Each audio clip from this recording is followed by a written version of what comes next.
Sejam bem-vindos a mais esse vídeo. Eu sou o professor Edson Pedro Ferlin e vamos conversar um pouquinho sobre programação de computadores. Em particular, nesse vídeo, nós vamos trabalhar um pouquinho sobre os conceitos e as definições de algoritmos, que é um elemento básico para a gente fazer a programação dos computadores. Então, nós vamos começar com essa temática e vai ter outros vídeos para a gente ainda continuar nesse assunto de programação. Então, quando a gente fala em programação de computadores, né, sempre tem essa mística, né, programar computador como sendo uma coisa, muitas vezes, para algumas pessoas, uma coisa meio que fim do mundo, uma coisa meio fora da realidade. E, na verdade, não tem nada de tão complexo assim. É claro, tem que estudar, tem um monte de cuidados que tem que ter, enfim, tem uma série de elementos. Mas não tem nada de tão complicado assim. E quando a gente pensa em programação de computadores, a primeira coisa que a gente tem que ter em mente é a questão dos algoritmos. Algoritmo, nós vamos ver nesse vídeo, que é o elemento básico para a gente começar a pensar na programação de computadores. Tá? Então, quando a gente pensa em programação de computadores, né, mais especificamente em algoritmos, nós já temos que ter alguns conceitos. Então, nós já podemos relacionar esses três conceitos: raciocínio, lógica de programação e algoritmos. Se nós formos observar, o que é o raciocínio? O raciocínio é algo abstrato, intangível. Ele pode ser expresso em qualquer idioma, então não tem nenhuma limitação em termos de idioma, tem que ser em português e inglês. O raciocínio é aquilo que é intrínseco à pessoa, né? A maneira dela pensar.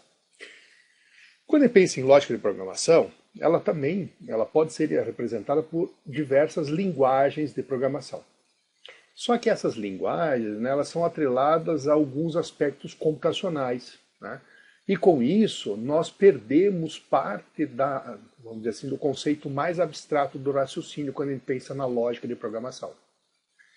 E como nós podemos, então, trabalhar, né, a partir da nossa ideia, do nosso raciocínio, sem estar limitado ainda com a questão da lógica, com a linguagem de programação, né? Que é a questão da implementação da lógica. E aí é que entram os algoritmos, né? Então, os algoritmos eles são utilizados para representar mais fielmente o raciocínio da lógica, mas não necessariamente a implementação na linguagem. Então, o algoritmo é, vamos dizer assim, a materialização do nosso raciocínio de uma forma estruturada.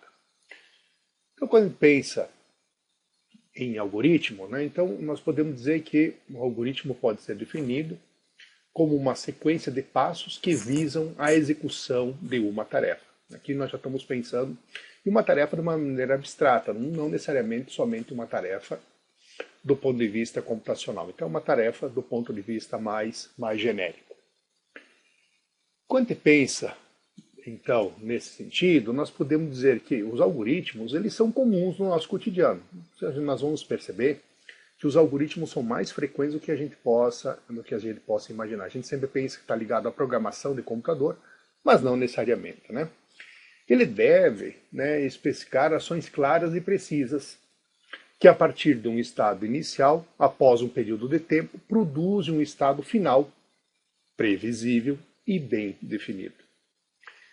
O algoritmo também estabelece um padrão de comportamento e que sempre, sob as mesmas condições, produza o mesmo resultado. Essa é uma grande característica, a questão de ser determinístico. Essa é uma palavra-chave quando a gente pensa em algoritmos. Então, pensando agora na construção de um algoritmo, né, ele deve representar o raciocínio na lógica de programação, abstrair dos detalhes computacionais que são próprios da linguagem, e ele pode poder ser traduzido para qualquer linguagem de programação, né? Então, quando eu penso em algoritmo, eu não estou pensando numa linguagem específica. Eu estou pensando de uma maneira abstrata, vamos dizer assim, mais generalista, mas que depois eu posso implementar em qualquer linguagem. Aí sim eu vou olhar as características da linguagem para ver como eu faço para implementar esse algoritmo. A gente sempre pensa, né, em algoritmo, que eu falei há pouco, sempre pensa em programação de computador. Só que na verdade não é isso, né? Se nós pensarmos numa receita, né?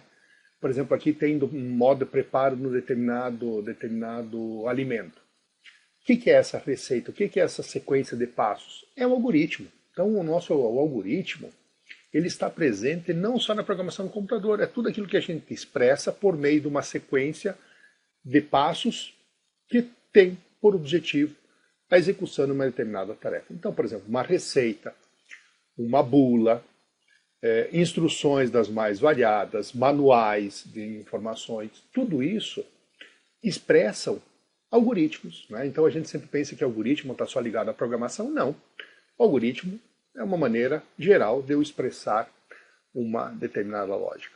É claro que a gente sempre pensa, a gente sempre pode pegar qualquer desses elementos e jogar para dentro do computador. Então quando a gente pensa em jogar para dentro do computador, nós estamos fazendo o quê?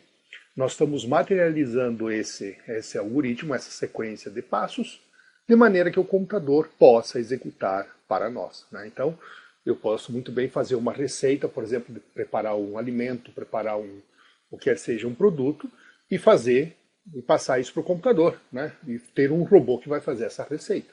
Certo isso? Então, mas não deixa de ser também um algoritmo. Então, o algoritmo ele não tem necessariamente que ser só pensando na parte computacional. É claro que a gente acaba utilizando muito o lado computacional, mas ele expressa, de uma maneira geral, uma sequência de passos. Então, se a gente for pensar em termos de representação, nós temos alguns modelos que eu posso ter de representação. Então, eu posso ter um modelo textual. O modelo textual, o que eu tenho no modelo textual? Eu tenho utilização do próprio idioma nativo, quer seja português, inglês, para fazer a descrição de passos. Posso usar uma linguagem que foi criada, que é uma linguagem algorítmica, que é o Portugal. Existe aí disponível diversos, se vocês digitarem em Portugal, vai ter uma série de links e materiais explicando sobre o uso dessa linguagem algorítmica. Também posso fazer por meio de um pseudocódigo. O que é um pseudocódigo?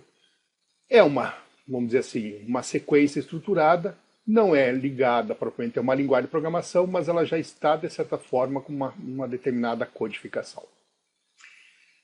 Por exemplo, nesse quadrado aqui abaixo, eu já tenho um algoritmo usando aqui o Portugal. Então veja que já tem algumas palavrinhas, alguma sintaxe, algumas simbologias que estão atreladas a essa maneira de escrever. Mas não preciso usar necessariamente isso, eu poderia fazer usando somente um descritivo, como no caso do português. Nós podemos também ter uma representação do algoritmo, uma representação gráfica. O que eu tenho nessa representação gráfica? Eu posso ter um fluxograma, como esse desenho que está aqui. Então, nesse desenho aqui, o que eu tenho, na verdade? Eu tenho toda uma simbologia representada por retângulos indicando o processamento, losangos indicando testes e condições, aonde eu tenho uma sequência de operações que são realizadas em função de uma determinada estrutura que eu queira implementar. Outro modelo, eu poderia usar o diagrama de Chapin. O diagrama de Chapin é essa figura que está aqui embaixo. O diagrama de Chapin é uma representação muito parecida com o algoritmo, só que ele vamos dizer assim, somente tem as caixinhas, não tem o fluxo. Fluxograma é porque tem isso aqui, ó, tem esse fluxo, por isso que é dito fluxograma. Então, se eu não tenho esse fluxo, o fluxo indica uma sequência, indica sequências a serem seguidas. Tá? Eu também posso ter uma outra representação que é de máquina de estados. O que é máquina de estados? É uma representação que eu tenho uma sequência de estados representado por círculos, e eu tenho arcos que representam a transição em função de determinada ação. E eu também posso ter, que é uma tabela de estados, que é uma forma gráfica tabular da máquina de estados. Então são formas de a gente representar o algoritmo. Então veja, eu tenho diversas maneiras para eu representar isso. Existe uma certa? Não. Existe. A que é melhor? É aquela que melhor você se adapta. Por exemplo, se você trabalha com uma linguagem de alto nível, é mais fácil trabalhar com uma linguagem textual. Se você trabalha, por exemplo, com Assembler, é mais fácil trabalhar com fluxograma, ou mesmo com um diagrama de Chapin. Então depende muito de qual é a sua utilização.